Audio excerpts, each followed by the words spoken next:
Okay, I didn't realize that these were not on the notes, so let's go ahead and get them done so you can have a better idea of what to do. If you're finding surface area, it doesn't matter what the sides are, you still do the same thing.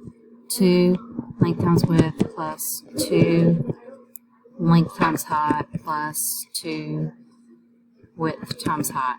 Sometimes I use base, sometimes I use length or width or whatever, but it's still the same thing.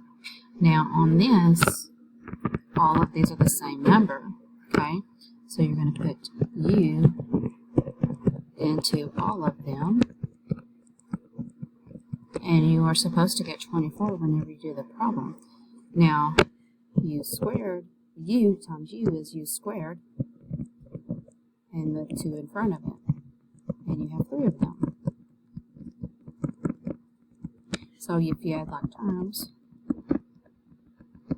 and then you divide by 6, you get U squared equals 4.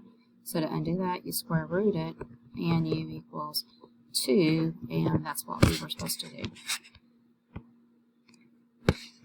On this, you have to know the formula for surface area of a cylinder, which is 2 pi r squared plus 2 pi r h.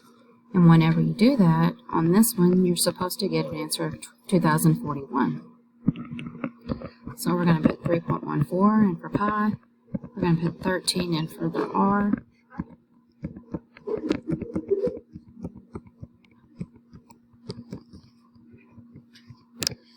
Then we're going to grab a calculator.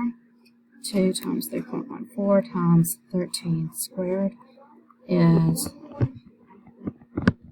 this, and this. So if our goal is to get h by itself, then we're going to subtract.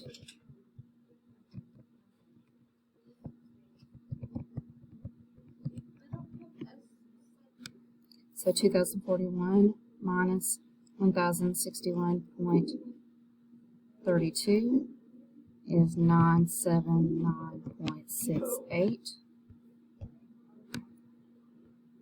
And then divide by 81.64. And your height is 12. And we were wanting the height, so we were finished.